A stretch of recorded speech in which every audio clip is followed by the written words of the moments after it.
en la oscuridad, en el naufragio y sin destino. Andas buscando una palabra de iluminación. Esta palabra te dará luz en medio de la oscuridad. El Ministerio de la Enseñanza y la Evangelización, Jesús Soberano Señor, presentan su programa Palabra de Iluminación con el maestro José Briceño. Ok, vamos a aplaudir para recibir la palabra. La palabra del Señor siempre se recibe con gozo, con alegría, con muchos deseos de aprender la palabra. Estamos trabajando, todo lo que nosotros grabamos acá, así en crudo como sale allí, están haciendo un trabajo de lo que llaman añadirle los caracteres. Esto es todo lo que usted ve que sale en el CD. A usted no le sale porque no da tiempo de hacerlo para entregar a usted el CD, pero ya estamos haciendo el trabajo de los caracteres y todas esas cositas. E inmediatamente la persona que está haciendo el trabajo de los caracteres sube el CD a YouTube. Lo subimos por internet y ya hay algunas críticas del mensaje que dimos el lunes. Porque no es fácil.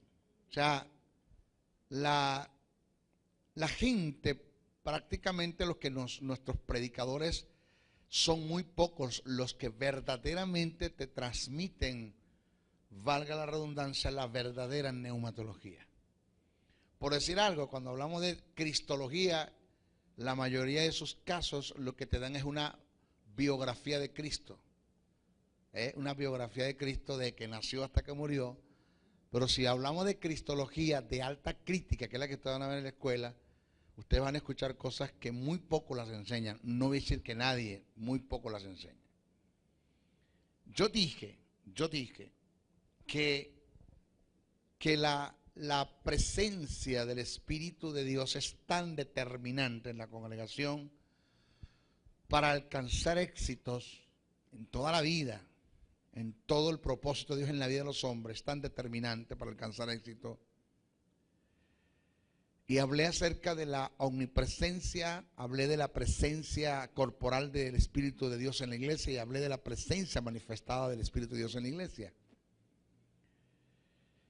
Y decíamos que la presencia del Espíritu es tan determinante y que el Evangelio,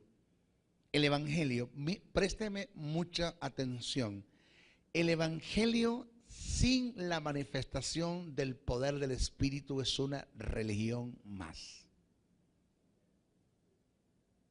Punto. Señores, tenemos que entender que de la única forma que un mundo se pueda convencer de las verdades que usted y yo estamos transmitiendo y estamos predicando es que esto funcione al mundo que nos rodea. Pero antecedentemente o anteriormente, para que esto funcione a un mundo que nos rodea, la presencia del Espíritu manifestada tiene que ser una vivencia en nosotros también. ¿Por qué no tenemos en nuestras congregaciones gentes frustradas? Gentes que no te vieron nada en el Evangelio. No es que el Evangelio no tiene nada, sino que no vieron nada porque es que no hay quien manifieste la presencia del Espíritu, porque no hay una vida de entrega, no hay quien pueda pagar un precio para esto. Y en relación a la presencia hablé, lo voy a explicar más claro. En relación a la manifestación del Espíritu, en cuanto a la presencia de Él, para logros, para efectos, para sanar, para convencer, para producir milagros. En relación a la fe, decía en la clase pasada, y lo voy a añadir acá, que la fe y la presencia, porque el complemento de la palabra es la fe. y el complemento de la fe es la palabra, pero el complemento de la fe y la palabra es el Espíritu. O sea, no hay un Espíritu Santo que se pueda manifestar en poder dentro de la iglesia si no hay alguien que crea una palabra que Él dijo.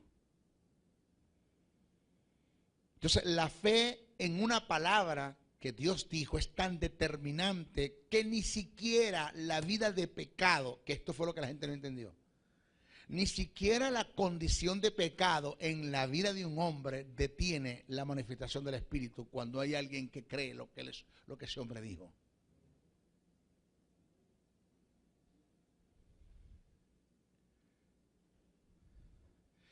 O sea, una persona puede estar en el estado más bajo de promiscuidad y de pornografía y todo lo más bajo que pueda haber. Y si se levanta acá en el púlpito y dice, la Biblia dice que por la herida de Cristo fuimos sanados. Y la Biblia dice, Jesús dijo en su comisión, en la gran comisión, sobre los enfermos pondrán las manos y sanarán. Y hay una persona que no es convertida porque se está muriendo de una enfermedad terminal y oyó lo que esa palabra, oyó la palabra que ese hombre dijo, y esa palabra produjo fe en esa mujer, porque la fe es por el oír y el oír por la palabra de Dios. Y ahí estamos hablando de la fe que produce la palabra, la predicación del evangelio, un mundo que se pierde. Y esa persona escuchó esa palabra, le produjo fe, ella pasa al frente, le pone en la mano. Dios no va a dejar de honrar la fe de esa persona que depositó en la palabra por la condición de pecado en la que está el hombre.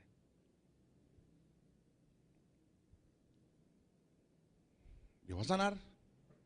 Ahora usted va a entender por qué hay tanta gente que en su vida de pecado, hasta que el pecado no fue descubierto, Dios lo sigue usando. ¿Por qué? Maestro, entonces no vale la pena vivir en santidad. Yo he dicho eso. No, sí vale la pena.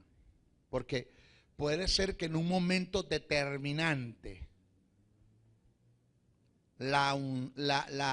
ni el pecado detiene la presencia manifestada de Dios en la vida de un hombre, independiente de la condición en la que esté, ni el pecado detiene eso en un momento determinante, pero la vida de pecado en un hombre sí detiene el fluir constante y perseverante del Espíritu Santo en la vida de un hombre. Eso sí lo detiene. Pero el pecado sí detiene la posibilidad y cercena la posibilidad de que Dios pueda bendecirte con toda la bendición espiritual. Pero el pecado sí cercena y puede producir estragos y detener el propósito de Dios en la vida de un hombre. Porque sin santidad nadie verá al Señor. Ahí está el balance. Entonces ya escribieron, wow. Bueno, ya sé, ¿para qué vivir en santidad si la unción no la tiene el pecado? Pues viva Dios, viva la pepa. Así me escribieron. Una falta de respeto. O sea, señores, yo no sé hasta dónde vamos a llegar. Os debo decir, yo sí sé hasta dónde voy a llegar. Yo sé hasta dónde Dios me va a llevar. Yo sé hasta dónde.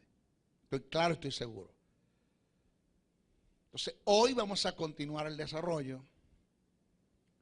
Vamos a hablar acerca de lo que es en cuanto a presencia, el por qué. El por qué. Más que nunca, 35 años tengo de haber conocido al Señor. 18 de mayo de 1976, domingo a las 9 de la noche me convertí al Evangelio. Voy a cumplir 36 años de haber conocido al Señor.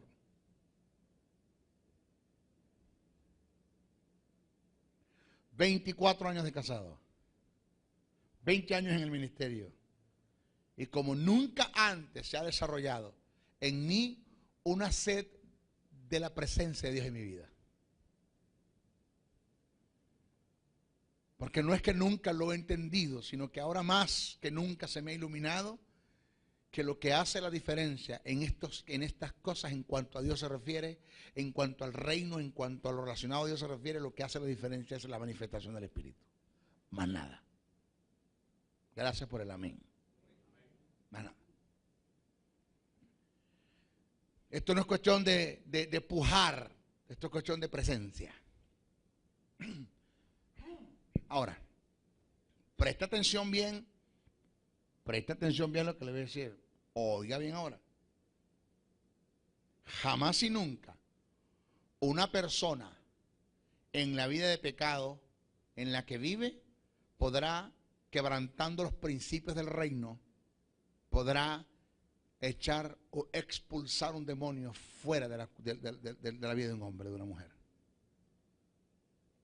Jamás. Jamás. Así todo el mundo crea, el maestro, tenemos toda la fe del mundo que usted, si usted echa fuera ese demonio, el demonio sale. Así haya la fe, así hayan gente que deposita en la fe una palabra que yo dije. Mi condición de pecado no acepta, no le da cabida al derecho. No le da cabida ni quebranta el derecho que ese ente moral libre, que es un demonio, que es una persona, que es un espíritu con alma pero que no tiene cuerpo, jamás y nunca se podrá quebrantar ese principio ni cercenar el derecho que ese ser tiene de salir fuera en la condición en la que yo estoy. Porque en la condición de pecado en la que yo pueda estar, le da el derecho de reclamar y decirle a Dios, Él no me puede echar fuera, porque está en una condición de pecado. Pero estamos hablando de un ente moral libre, no de una causa, no de una enfermedad. Esa es otra cosa.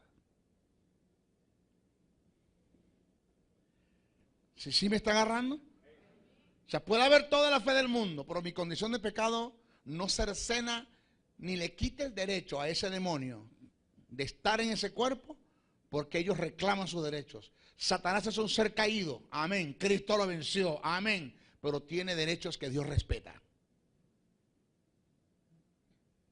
Y es lo que nosotros los creyentes no hemos entendido. Esas cancioncitas tan, perdone usted la expresión, el vulgo, no la obscenidad, el vulgo. Esas cancioncitas tan estúpidas, tan ignorantes, fuera de la lógica. Canciones que se hacen, que yo no sé en qué cabeza caen. Gente que ni cabeza tienen para componer, son acéfalos, no tienen ni cabeza para componer. Para hacer una composición, canciones que de paso le cantan al diablo, y que el diablo, cuando le están cantando esas canciones en las congregaciones, creyendo nosotros que le estamos cantando a Dios, el diablo lo que está es haciendo burla de la situación y la condición de ignorancia en la que la iglesia vive, porque manifiesta su ignorancia en lo que cantan. Como el diablo es un mentiroso, también es un bocón, tiene la camisa rota y ancha el pantalón. Ese diablo mentiroso lo vamos a agarrar, le echamos una pela y lo mandamos a bañar. ¡Todo! Y empieza la iglesia y el bajo, que la charraca, y empieza la gente a danzar. ¿Cómo se llama eso? El diablo, lo que el diablo dice, déjalos tranquilos. Ellos no están afectando al reino, eso no están haciendo nada por el reino de Dios, eso no están construyendo reino, eso es lo que están perdiendo tiempo. Déjalo que sigan cantando allí. Porque los evangélicos creen que el diablo es un caído de la mata, que es un ser que no sabe lo que está haciendo. No sé si Vicky, tú que eres de los tiempos de allá. No, Vicky, tú no cantaste esas canciones, no, no me enfoquen a Vicky, no me enfoquen, por favor. Ah, no, tú eres de Salserín para acá. Okay. Esa canción, hay una cancioncita por ahí que dice así: yo tengo una espada de oro para matar a Satanás, para darle por la cabeza, para que no se levante más. Bobería, cafedades. Bueno, ese es lo entretenido que está el pueblo y lo entretenido que el diablo tiene al pueblo, porque mientras usted siga cantando esas estupideces, usted no va para ninguna parte, usted no va para el baile, usted está como en una mecedora, moviéndose, pero usted no avanza. Mientras usted ve que la gente avanza, usted sigue con su mismo evangelio. Usted está como Malula, tiene un espíritu malúlico, Malula, que nació en el cerro, se crió en el cerro, se casó en el cerro y se murió en el cerro, nunca cambió. Así está la gente en la iglesia. No son ustedes, son otros por allá por los esquimales, aquí eso no pasa. ¿Por qué? ¿Cuál es la causa por la cual no hay manifestación del Espíritu en la iglesia? Señores, ¿cuál es la causa? El por qué, óigame, el por qué, preste atención, que a esta dimensión tenemos que llegar. A esta dimensión tenemos que avanzar. A esta dimensión, señores, tenemos que caminar. Caminar en lo sobrenatural de Dios para un mundo que no cree, pero en lo normal de Dios y en lo normal nuestro para nosotros que creemos que Dios lo puede hacer. Donde una sombra de un hombre llamado Pedro sanaba a los enfermos.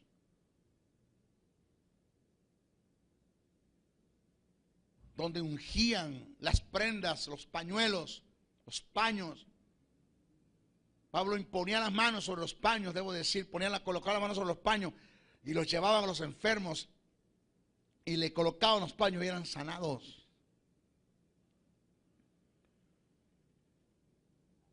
Donde en un solo mensaje se convirtieron 3,000 y de paso 5,000. Y dice que Dios añadía lo que habían de ser salvos. ¿Por qué?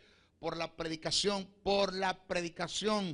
del evangelio, de las buenas nuevas de salvación en la boca de un hombre ungido con el Espíritu de Dios para tal fin.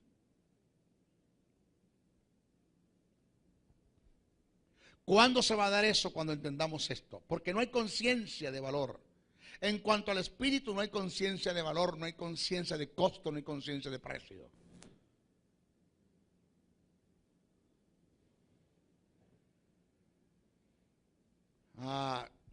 Me propuse en mi corazón alimentar esto. Esto que le voy a decir ahora me propuse en mi corazón avanzarlo, caminarlo, vivirlo, confesarlo, comérmelo, actuarlo.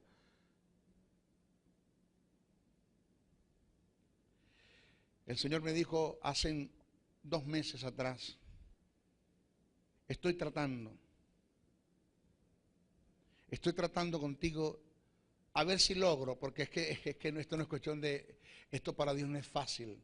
Esto tiene que ver con el que tú cedas tu voluntad. A ver si logro que llegues a entender lo importante, la importancia de lo que es la entrega, de lo que es la vida devocional, de lo que es la comunión y de lo que es la intimidad.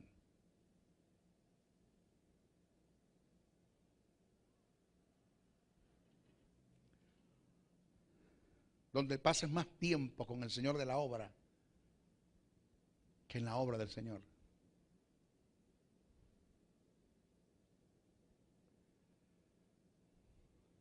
Tengo que entender eso.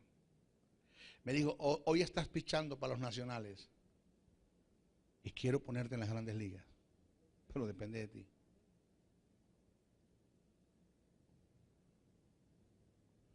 Hoy visité a una persona amada, querida, y fui a hablar con él y conversar con él y todo lo demás. Me dijo, maestro, a mí me hace difícil decirle a usted, así le dice el Señor, a la altura en la que usted está.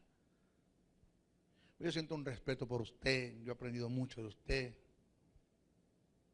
pero a veces Dios escoge el vil para avergonzar al sabio. Y si usted puede aceptar una palabra que Dios me dijo que le dijera, yo se la doy. Y yo le dije, hijo, es que aunque no la acepte, tienes que darla. No te puedes quedar con ella, porque de ella dependerá juicio. Y me puso las manos y me dijo, maestro, usted fue llamado a estar en una altura. Y Dios me dijo que lo iba a promover en grande, que lo iba a llevar a un estado de promoción, maestro, que ni siquiera usted tiene, ni su mente puede pensar hasta dónde Dios lo va a llevar. Pero el Señor me dijo que le dijera que no depende de Él, que depende de usted. No quedé mirando. No le dije nada. Solo lo abracé y reventé el llanto. Anoche le dije a mi hija, 12 de la noche. Le dije a mi hija así, óigame, este hombre que está acá, que usted ve acá, cayó en este terreno de la necesidad que tiene de la presencia. Le dije a mi esposa, a mi hija, le dije, préndeme enlace a ver si hay alguien que me dé una palabra de Dios, porque necesito una palabra de Dios. Mi hija me dijo, papi, no, papi, son las 12, acostate, descansá. Dios sabía la necesidad que tengo. Esa palabra me la dieron hoy como a las 11 de la mañana. 2 de la tarde venía por la regional del centro, venía en mi carro y me llaman por teléfono. Yo no acostumbro a hablar por teléfono mientras estoy conduciendo.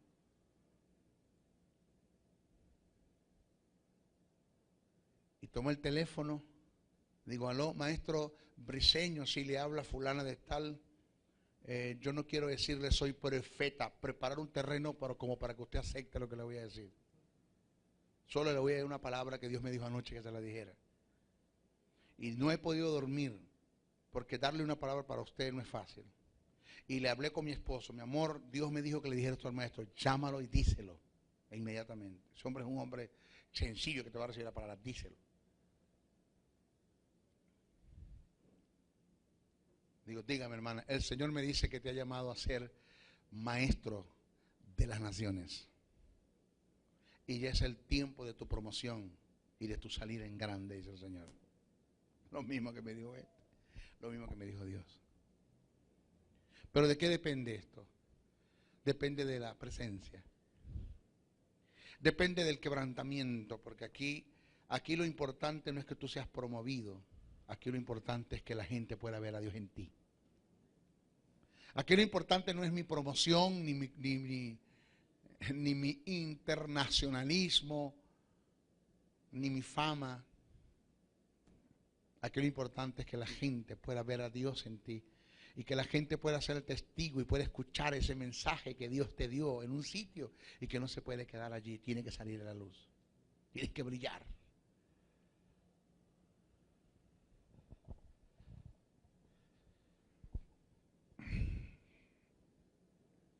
Valor del espíritu. Señores, cuando hablamos de valor nos referimos a cálculos. Ese es el cuánto podemos pagar por el espíritu. Equitativamente, ¿con qué podré comprar o comparar al espíritu? Señores, ¿qué podemos poner del otro lado de la balanza que pese más o igual al espíritu? Búsquelo. Un hombre intentó comprar el don de Dios en la imposición de manos para recibir el espíritu. Y fue reprendido por los apóstoles. ¿Cuánto más intentas poner valores al espíritu en relación a compra y venta? Dice la Biblia, cuando vio Simón que por la imposición de las manos de los apóstoles se daba el Espíritu Santo, les ofreció dinero diciendo, dadme también a mí este poder para que cualquiera quien yo impusiera las manos recibiera el Espíritu Santo. Entonces Pedro le dijo, tu dinero perezca contigo porque has pensado que el don de Dios se obtiene con dinero. No tienes tu parte ni arte ni suerte en este asunto, porque tu corazón no es recto delante de Dios. Arrepiéntete pues de esta tu maldad y ruega a Dios, quizás te sea perdonado el pensamiento de tu corazón, porque en hiel de amargura y en presiones de maldad veo que estás.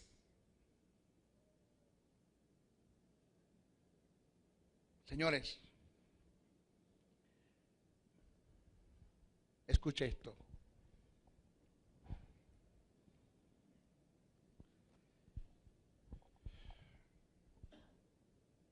¿Cuánto cuesta un trono?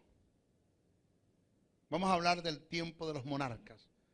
Vamos a hablar del tiempo de David, vamos a hablar del tiempo de Saúl, el tiempo de David y el tiempo de Salomón. ¿Cuánto tiempo? ¿Cuánto cuesta un trono? ¿Cuánto cuesta el cetro? ¿Cuánto cuesta la corona? ¿Cuánto cuesta el reinado? ¿Qué valor tiene? ¿Habrá euros, dólares habrá barras de oro, precios que póngame usted a los pies de un rey en los tiempos de Saúl, David, Salomón, que tú pudieras colocar algo en su presencia que tuviera el valor que tiene el cetro, el reinado, la corona. No había. Es algo incalculable. Y cuando David comete el error en contra de Dios, en su oración metido en el efod, se metió en el efod de cilicio, en luto, en llanto, en lamento. Le hace el Salmo 52. ¿Usted lo ve? Y David se mete en luto, en llanto, en lamento y gime. Y en su oración solo se escuchaba una sola expresión. David no dijo: no quites de mí el cetro, no quites de mí tu corona, no quites de mí el estrado, no quites de mí el reinado. Lo único que David pedía era por tu Santo Espíritu. No creo que nada en la vida valga más que tu Espíritu Santo. Porque yo sé, Señor, yo lo sé, que el cetro, que la corona, que el reinado y que todo lo que tú me has dado y el estatus social y la posición en la que yo estoy, funciona y tienen valores si el Espíritu está conmigo. Si no, no. De allí la sabiduría que tenía Salomón para gobernar y para reinar.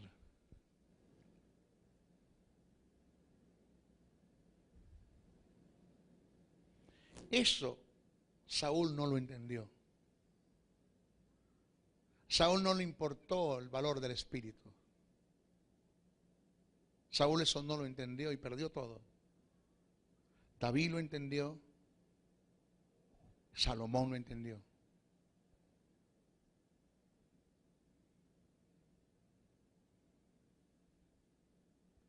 ¿De qué están, óigame bien, de qué están llenos, de qué están llenos nuestros predicadores en nuestros tiempos? Estoy hablando de nuestros predicadores. Cualquiera de los 5 ministerios, ¿de qué están llenos? De filalguria. ¿Sabes qué es filalguria? El término filalguria es un término compuesto, amor al dinero. A ellos no les interesa presencia, les interesa el dinero. El 90% de nuestros ministerios, en nuestras congregaciones están trabajando es por dinero. Pactos, siempre. Si Dios no te da, tú no puedes ser bendecido. Se levántense lo de 10,000, o de 40,000, o de 50,000. A ellos les interesa más tu dinero que tus valores. Compiten, mienten, manipulan, intimidan, controlan, se imponen, no dejan pensar a la gente, deciden por la gente, se hacen dueños de las ovejas.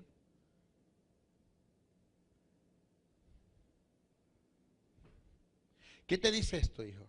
Que ahí no hay presencia. ¿Qué te dice eso? Que ahí no hay espíritu. ¿Qué te dice eso? Que ahí no hay teocracia, ahí no hay gobierno de Dios. Ahí no hay teocracia. Ahí hay humanismo.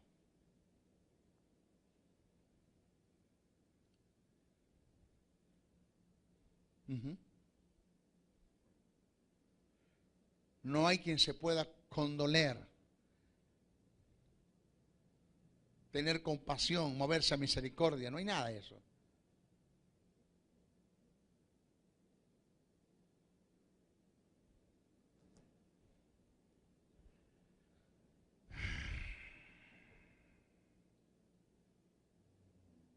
Hablamos de valores. No hay cómo podemos pagar. No existe. Señores, hablamos de costo. Oiga, hablamos de costo. Cuando nos referimos al costo del Espíritu, es relativo a la entrega de un hombre en la más grande de los sufrimientos para poder hacer de nosotros la morada del Espíritu. hoy va a entender este texto. Jesús dijo, no se turbe vuestros corazones, creí en Dios, creed también en mí. En la casa de mi Padre muchas moradas hay, si así no fuere yo os lo hubiera dicho. Voy pues a preparar lugar.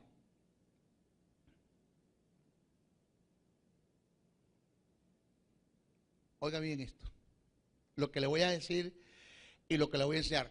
Óigame lo que me están, presta atención a lo que me están viendo a través del DVD, del CD, del video, de YouTube, de internet, de la televisión. Escuche bien esto. Estas expresiones que salieron de los labios de Jesús, de ello hay mucho que aprender. El término morada que se menciona en el pasaje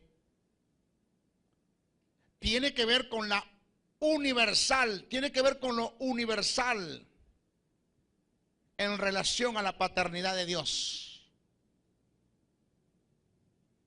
Cuando Jesús dijo, voy pues a preparar en la casa de mi Padre muchas moradas hay, sáquese a la cabeza que Jesús está hablando de casitas en el cielo.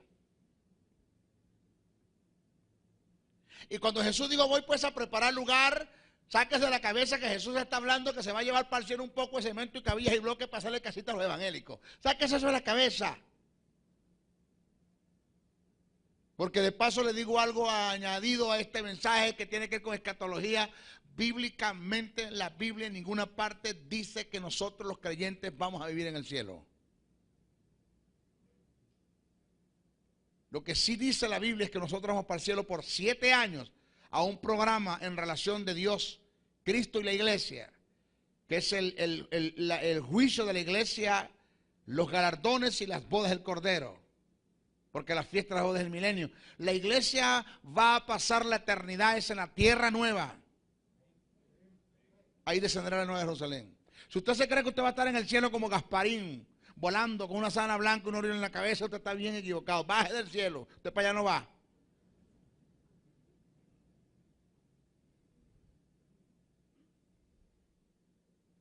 Entonces tenemos la idea que cuando Jesús dijo, en la casa de mi Padre muchas moradas hay, tiene que ver con casitas y voy a preparar lugar, tiene que ver con que Jesús se va para el cielo a construir casas. No, el término morada tiene que ver con lo universal de la paternidad de Dios.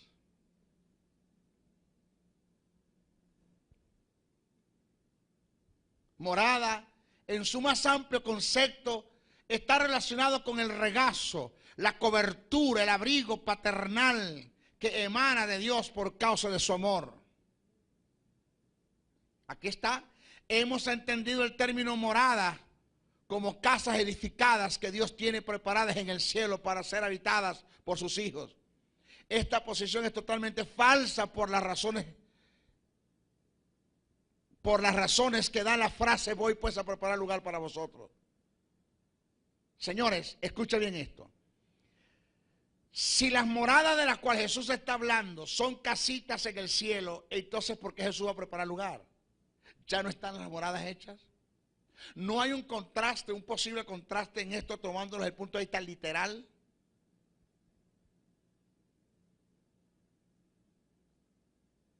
Entonces hemos entendido el término morada como casas edificadas que Dios tiene preparadas en el cielo para ser habitadas por sus hijos. Esta posición está totalmente falsa, es totalmente falsa por la razón que la frase voy pues a preparar lugar para vosotros, que está en el mismo pasaje en hilación y que encierra un pensamiento, presenta un contraste con lo antes dicho por la razón de que Dios ya tiene las casas hechas. ¿Por qué yo tengo que ir a hacerlas entonces? Señores, esto da pie para entender que el término casa y morada que aparece en el pasaje antes mencionado tiene un sentido alegórico con principios espirituales. Por igual la frase voy pues a preparar lugar para vosotros. Esta frase voy pues a preparar lugar para vosotros en el sentido cultural alegórico, centrándose o centrándonos en el término lugar, es una palabra que en lo jurídico significa derecho, autoridad, legalidad, propiedad, asignación, posición, delegación, potestad. Por lo que determina que donde Jesús fue a preparar lugar para nosotros fue en la cruz, ocupando nuestro lugar. A causa de su muerte y resurrección, nos dio la potestad en la fe de ser hechos hijos de Dios, colocándonos en la posición, en el lugar donde Él está. Alabanza al nombre del Señor.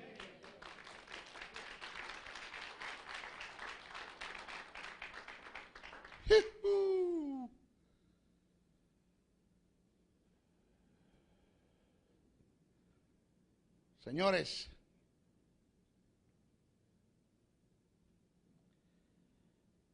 escuche esto.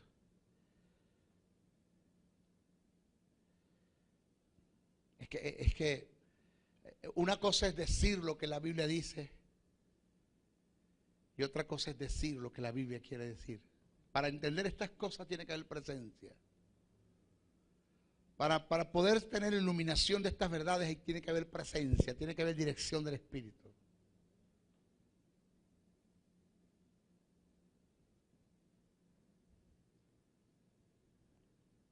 En adición a esto, a esta verdad que acabamos nosotros de decir y de presentar, podemos entender otra verdad en relación al sacrificio de Cristo y al Espíritu. Mire. Presta atención. La Biblia está llena de tantas verdades, pero que son verdades, hermanos, que no a todos se les ilumina. A veces pienso, y no es que pienso que es bíblico, que Dios llama a gente específicamente para estas cosas, para iluminar estas verdades. Y al que se le ilumina así de crudo como las recibe, diluirlas y tratar de cómo presentarlas a la congregación que la pueda entender.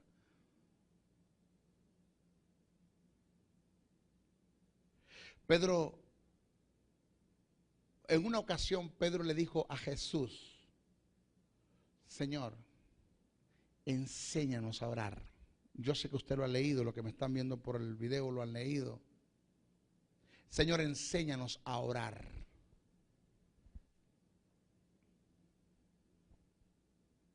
Oiga bien, présteme mucha atención, la determinación del tiempo en el verbo, el cómo Jesús lo dijo. Jesús dijo: vosotros oraréis así. Futuro. Vosotros oraréis así. No fue así para que me agarréis. Se levanta Pedro: perdón, maestro, le hago una pregunta. Dice Jesús: dime, Pedro, ¿por qué presentas el verbo en futuro y no en presente? Porque ustedes no son hijos de Dios todavía. Yo tengo que morir por ustedes, pagar un precio, darles un lugar, una posición en el regazo de mi Padre, para que mi Padre sea Padre de ustedes. Y entonces ustedes pueden decir: Padre nuestro que estás en los cielos. Aló. Ay.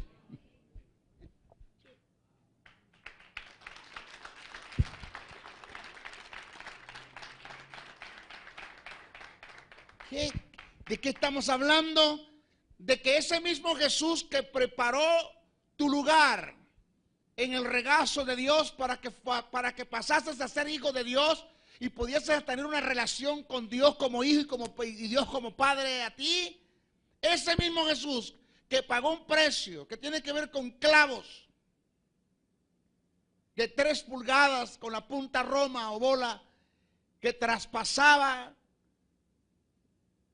toda la humanidad de un hombre, hueso, tendones, piel, nervios, que le dieron 120 latigazos, porque a Jesús lo flagelaron fueron los romanos, no los judíos. 120 latigazos, los judíos daban 40, los romanos daban 120. Y que quien flageló a Jesús no fue cualquier tipo de persona, era un verdugo, hombres especializados en la materia, que ellos sabían dónde debían tirar el látigo, porque la causa de la tortura no era torturarlo y matarlo, sino era torturarlo para que fuera a morir a largo plazo en la cruz. No, el látigo no debía golpear sus testículos, su cabeza, sus riñones, su hígado, su estómago. Y cada látigo tenía un pedazo de metal, de plomo, de hueso en la punta. Que cuando tiraba el verdugo, tiraba el látigo, él alaba. Y muchas veces en el alar venía pedazo de piel, rasgando la carne y la humanidad de aquel ser que estaban torturando. Y como el caso no era matarlo allí, sino torturarlo para que fuera a morir a largo plazo en la cruz, él tenía que tener cuidado donde tiraba el látigo. Indica que los 120 latigazos pudieron haber caído en un solo lado de las espaldas de Jesús. ¿No puede usted imaginar el hematoma? Alaron sus barbas, golpearon y le dieron de trompadas en señal de repudio. Todos los miembros del Sanedrín se colocaban en hilera, comenzando desde el sumo sacerdote hasta los sacerdotes, y daban de golpes. Colocaron una corona de una planta que succionaba la carne. ¿Te puedes imaginar el tremendo dolor de cabeza que ese hombre tenía? Y dice la Biblia que golpeaban con una vara sobre la corona. Según Alfred Enderchain, un historiador judío, dice que la corona de Jesús no era en circunferencia, sino era como un casco. Porque si no, las espinas no se podían hundir cuando golpeaban la corona sobre la cabeza. Desnudo, no como lo presenta la tradición romana y la película en Hollywood con un trapito, desnudo. Dice sus vergüenzas, hablando de sus testículos, de su miembro viril, de sus glúteos, fueron expuestas a todo el mundo.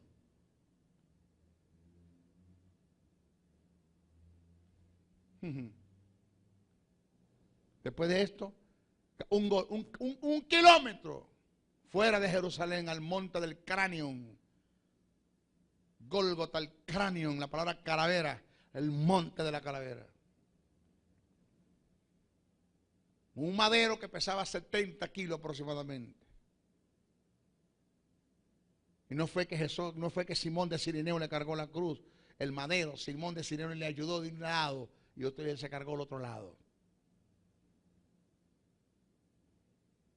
Y cuando llega allá al Gólgota, abre sus manos y se extiende y clavan un solo lado de las manos. Primero, véanse a la derecha o a la izquierda, a viceversa. Una tenían que fijarla sobre el madero. Y a Jesús no lo clavaron en la palma de las manos, sino en el centro de la muñeca. Una mano clavaban. ¿Sabe por qué? Porque de la otra lo amarraban con mecate, cordel, con lo que sea, porque lo de ellos era afincarse de aquel tipo de mecate que amarraban la mano y alarlo con el fin de dislocar, no partir, dislocar el brazo, el antebrazo del omoplato, los brazos del omoplato, para que su espalda se adhiriera bien a la cruz. Que alaban. Después de eso lo guindan. ¿Y sabe qué tiempo tuvo ese hombre ahí? 6 horas. Guindado. Pendiendo sobre la cruz su peso. Con aquel dolor intensamente.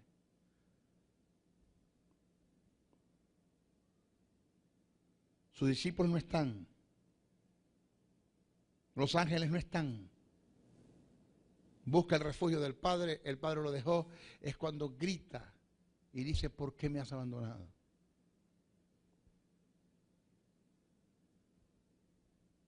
Después de esto va al infierno, a ocupar tu lugar. Tu lugar. Jesús fue a la parte más baja de la tierra, no a la parte baja donde estaba el seno de Abraham, fue a la más baja de la tierra, a ser torturado por los demonios, porque tenía que ocupar tu lugar. Tenía que vencer la muerte. Jesús no venció al diablo en la cruz. No, Jesús murió vencido en la cruz. Jesús murió como un maldito en la cruz. Murió en pecado. No pecados que él haya hecho, por el pecado que Dios lo puso sobre él. Él es tu estado de pecado. Murió en derrota en la cruz del Calvario.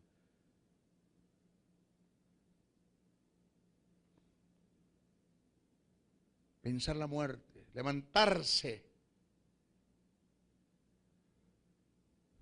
Cuando el infierno tiembla, que el Hijo del Hombre se está levantando, el diablo pregunta, ¿por qué? ¿Qué está pasando en el infierno que está temblando? Y dijo un demonio, Jesús de Nazaret está resucitando. El diablo corrió por donde está Dios y le dijo, ven, habla con vos, Jehová. Porque creo que el que entra al cielo no sale, el que entra al infierno tampoco sale. Aquel murió en pecado, murió en maldición. ¿Y por qué lo tienes que levantar del infierno? Dios llama a Gabriel. Gabriel, dame el libro del récord de la vida de Jesús mientras estuve en la tierra. Porque todos tenemos un libro escrito según Apocalipsis de las cosas que hicimos. Jesús no pasaba por alto eso. No era la excepción, era un ser humano y se registraron todas las cosas. Dame el libro del récord. Y el Gabriel trajo el libro y se lo dio al Padre, y el Padre se lo dio al diablo. Y le dijo, búscame un pecado que le haya hecho, te lo dejo en el infierno. Y el diablo empezó a buscar por todas las páginas, y al final de la página del libro consiguió un letrero que dice, y no se halló pecado en él. Aló.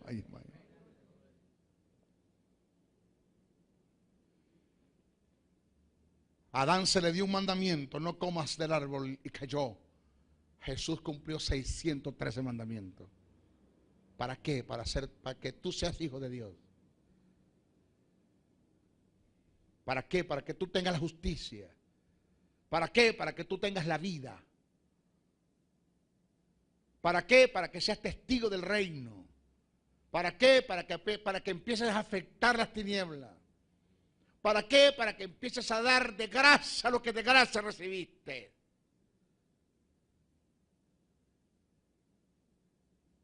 Pero adición a eso, todo lo que Jesús pasó, ¿para qué? Para poner en ti su Santo Espíritu.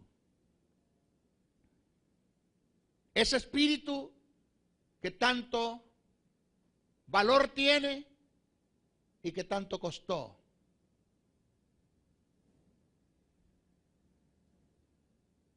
Que está en nosotros. Que no lo atendemos como una persona. Que no le damos el lugar que le corresponde.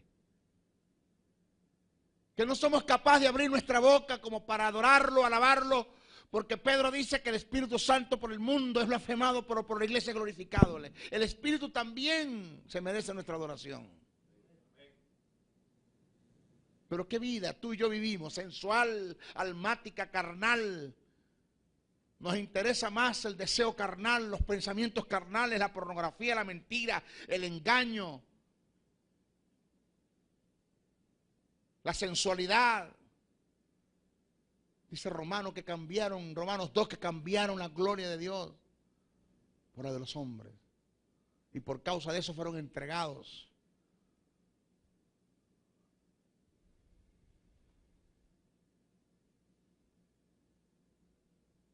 No. Por eso los enfermos siguen estando enfermos, los ciegos siguen siendo ciegos, los sordos siguen siendo sordos, los mudos siguen siendo mudos. El Señor me dijo a mí, José, ocúpate de mi espíritu y yo me ocuparé de ti. ¿Usted me oye?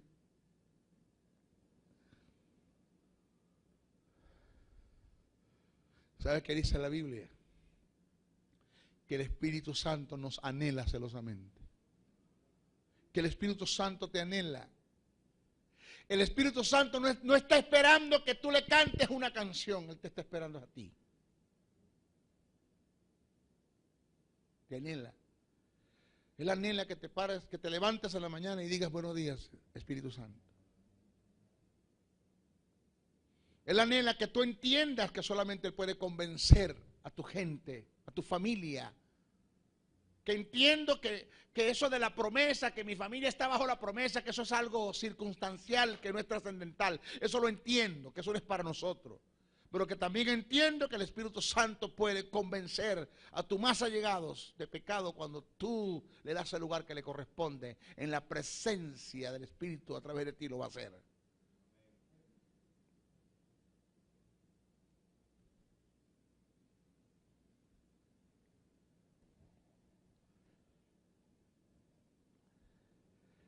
Hay un tópico más adelante, se lo voy a enseñar. Está aquí en neumatología. No quiero entrar en eso. Pero está en neumatología cuando Jesús dijo, el que tenga sed, venga a mí, beba. Y como dicen las escrituras, de su interior correrán ríos de agua viva. Y el que escribe dice, y esto hablaba del Espíritu que habían de recibir los que creyeran en él. Después le voy a explicar los riesgos. El riesgo y los riesgos de los que Jesús se metió al interrumpir una ceremonia tan importante cuando gritó y vociferó en plena ceremonia, interrumpió al sumo sacerdote. Eso usted lo lee así por encimita, váyase a la cultura.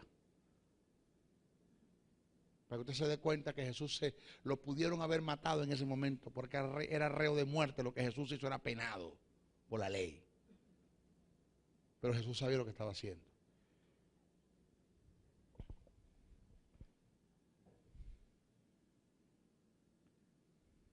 Pero yo os digo, yo les voy a decir la verdad.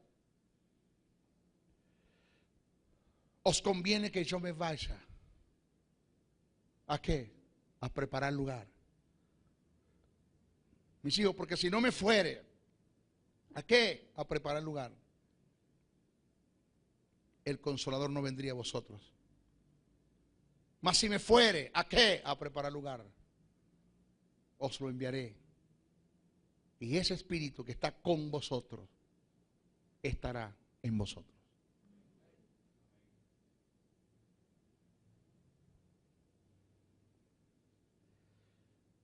Ahora podemos entender, según lo que analizamos, que la morada del Espíritu en nosotros costó sangre, sufrimiento, padecimiento, torturas, a causa de los clavos, las espinas, las flagelaciones y las trompadas que cayeron en la humanidad de un hombre llamado Jesús. Precio. ¿Hablamos de qué? ¿De valor? ¿Hablamos de qué? ¿De costo? Y ahora vamos a hablar del precio. El precio tiene que ver con devoción, entrega, renuncia, abnegación, consagración, que nos conduce a la comunión y a la intimidad.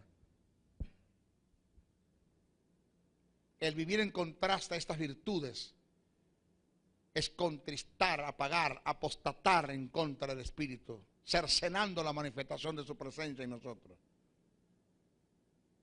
Y esto está revelado en las cartas que escribe el apóstol Pablo. No apaguéis el Espíritu, no menosprecéis la profecía, examinadlo todo, retened lo bueno, absteneos de toda especie de mal.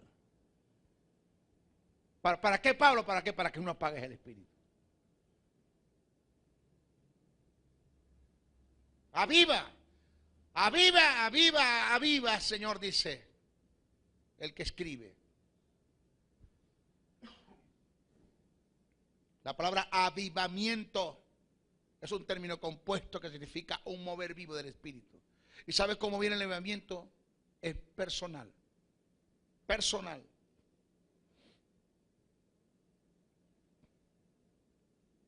Cuando tú vives, cuando tú pagas el precio y la gente ve en ti los cambios y ve que esto funciona, ellos van a entender también que esto es verdad. Pero alguien tiene que comenzar.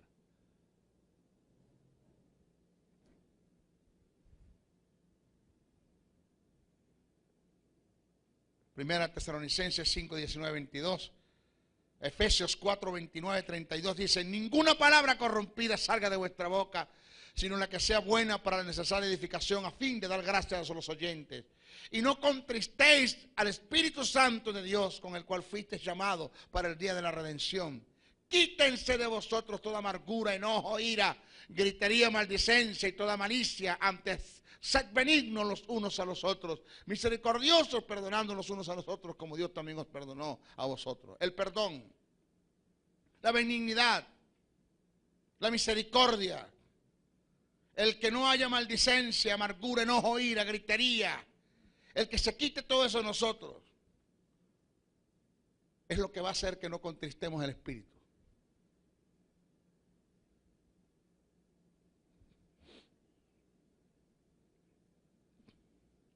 Ninguna palabra corrompida salga de vuestra boca. Ninguna ¿qué? Palabra corrompida salga de vuestra boca.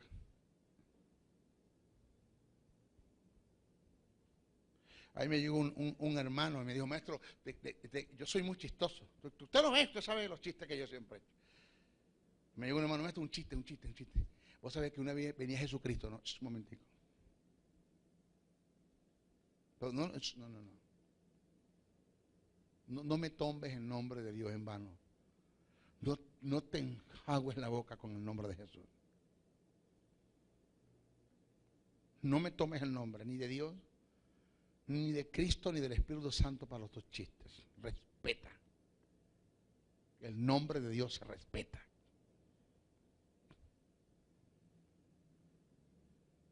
Y si me vienes a echar chistes de doble sentido, eso es lo que tú tienes en el corazón. De la abundancia de tu corazón habla tu boca. De bocas de creyentes salir basura, maldiciones, tronerías, cosas que no edifican, que estorban a los oyentes, dice la palabra. Estorban la posibilidad de creer a los oyentes. No, que todo lo que diga sea para edificar, para la buena edificación, para construir reino. Dice amén a eso, para construir reino. Esas maldiciones en tu casa, como maldices a tus hijos, maldices a tu esposa, todos, un perol, un tiro, un pote, violencia doméstica, desgraciadamente, aquellas cosas, pero ¿qué te pasa, hermano? ¿Por qué en tu casa eres una cosa y en la iglesia eres otra? ¿Por qué tú vives de apariencia? ¿A quién tú vas a engañar?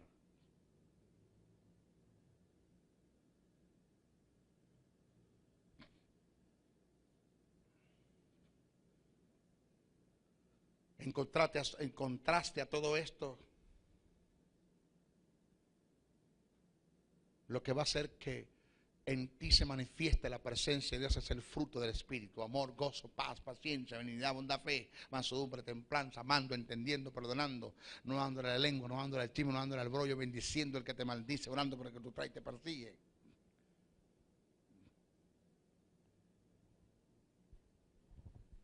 Y me voy con esto. Óigame, me voy con esto. Escúcheme lo que me están viendo por el video, por YouTube, por internet, por la televisión. Escuche esto. A quien tenemos que atar es al diablo y lo tenemos suelto.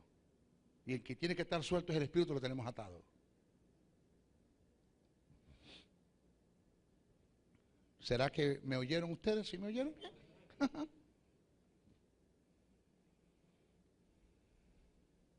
Eso de teatro demonio. Esas oraciones tan vagas y vacías. Ato al diablo con cadenas espirituales. No hay cadenas espirituales.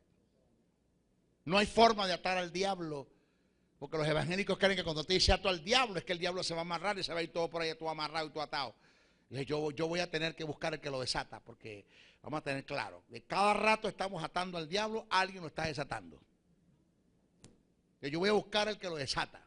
El problema lo tenemos con el que lo desata. Si consigo el que lo desata, con atar una vez, no se desata más.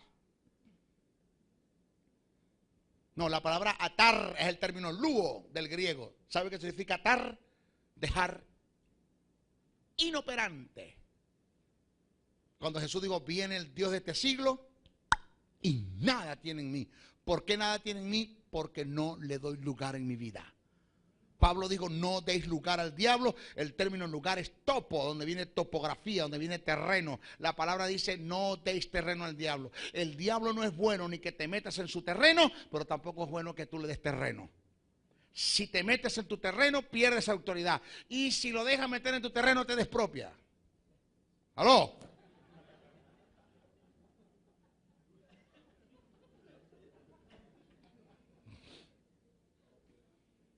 ¿Sabe cómo es la mejor forma de atar al diablo? Cuando el diablo le dice a un demonio, ve a ver la vida de Jesús. ¿Cómo es tu nombre, hijo? Cuando el diablo le dice a un demonio, verifícame la vida de Eladio. Vamos a ver, búscalo, anda, busca a ese hombre. Vamos a ver qué hacemos con él. Y el demonio regresa con noticias al padre, al diablo, debo decir, corrijo, al diablo. Dice, ¿qué pasó? Me tiene atado. ¿Por qué? Siempre que voy a estar orando, ayunando, vigilando, viviendo en el fruto del Espíritu, en amor, en gozo, en paz, en paciencia, en unidad, en bondad, en fe, en mansedumbre, en templanza, amando, entendiendo, comprendiendo, no maldiciendo, bendiciendo al que lo maldice, orando por el que trae y lo persigue.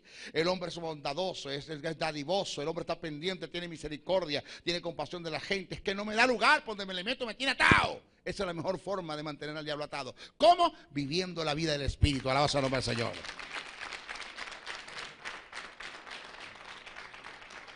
Y a quien tenemos que tener atados al diablo lo tenemos suelto en nuestra vida. Y a quien tenemos que tener libre al espíritu lo tenemos atado, contristado, apagado. Porque no tiene lugar en la vida nuestra. Por la vida tan sensual, carnal y almática que vivimos.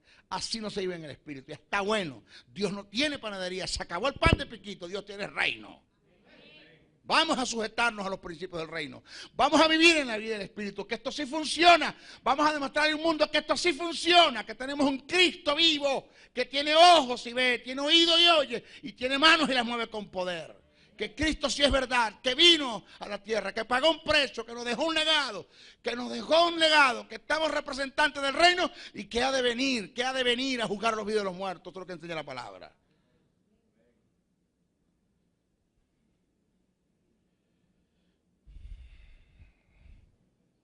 Nuestra próxima clase vamos a tratar la omnisciencia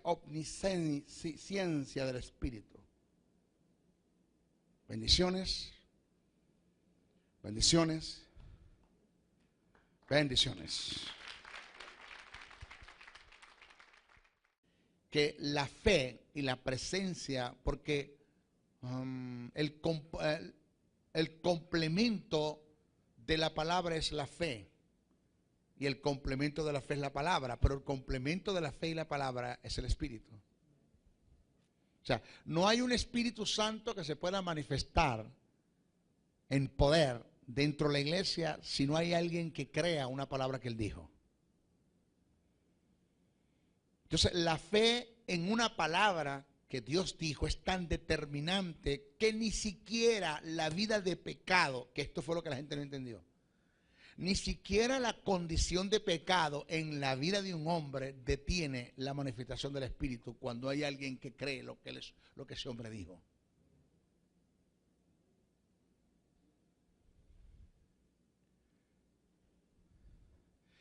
O sea, una persona puede estar en el estado más bajo de promiscuidad y de pornografía y todo lo más bajo que pueda haber.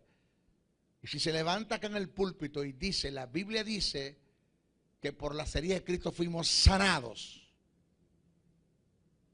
Y la Biblia dice, Jesús dijo en su comisión, en la gran comisión, sobre los enfermos pondrán las manos y sanarán.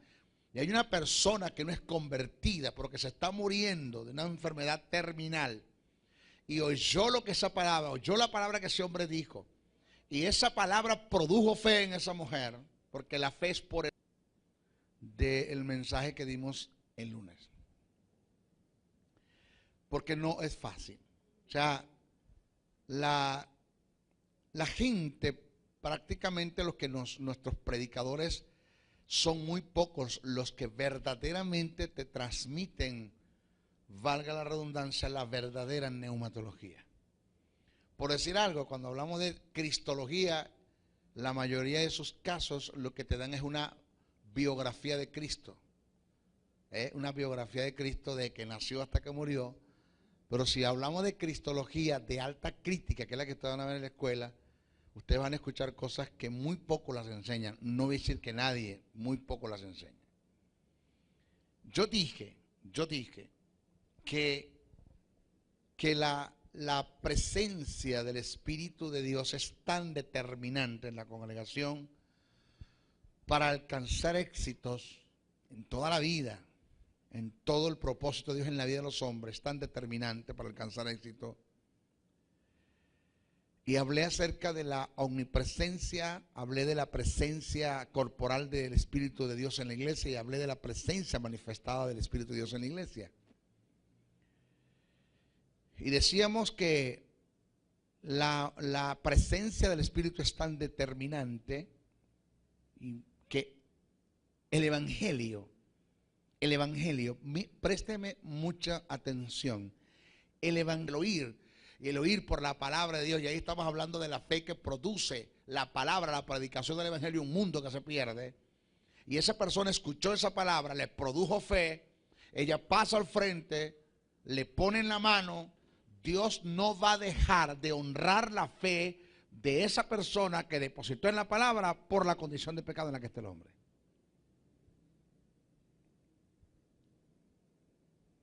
Dios va a sanar. Ahora usted va a entender por qué hay tanta gente que en su vida de pecado, hasta que el pecado no fue descubierto, Dios lo sigue usando. ¿Por qué? Maestro, entonces no vale la pena vivir en santidad. Yo he dicho eso. No, sí, vale la pena. Porque puede ser que en un momento determinante ni el pecado detiene la presencia manifestada de Dios en la vida de un hombre, independiente de la condición en la que esté, ni el pecado detiene eso en un momento determinante, pero la vida de pecado en un hombre sí detiene el fluir constante y perseverante del Espíritu Santo en la vida de un hombre. Eso sí lo detiene. Pero el pecado sí detiene la posibilidad y cercena la posibilidad de que Dios pueda bendecirte con toda bendición espiritual. El Evangelio sin la manifestación del poder del Espíritu es una religión más. Punto. Señores, tenemos que entender que de la única forma que un mundo se pueda convencer de las verdades que usted y yo estamos transmitiendo y estamos predicando es que esto funcione al mundo que nos rodea. Pero antecedentemente o anteriormente, para que esto funcione a un mundo que nos rodea, la presencia del Espíritu manifestada tiene que ser una vivencia en nosotros también. ¿Por qué no tenemos en nuestras congregaciones gentes frustradas? Gentes que no te vieron nada en el Evangelio. No es que el Evangelio no tiene nada, sino que no vieron nada porque es que no hay quien manifieste la presencia del Espíritu, porque no hay una vida de entrega, no hay quien pueda pagar un precio para esto. Y en relación a la presencia hablé, lo voy a explicar más claro. En relación a la manifestación del Espíritu, en cuanto a la presencia de Él, para logros, para efectos, para sanar, para convencer, para producir milagros. En relación a la fe, decía en la clase pasada y lo voy a añadir acá. En la oscuridad, en el naufragio y sin destino. Andas buscando una palabra de iluminación. Esta palabra te dará luz en medio de la oscuridad. El Ministerio de la Enseñanza y la Evangelización, Jesús, Soberano Señor, presentan su programa Palabra de Iluminación con el maestro José Briceño. Ok, vamos a aplaudir para recibir la palabra. La palabra del Señor siempre se recibe con gozo, con alegría, con muchos deseos de aprender la palabra.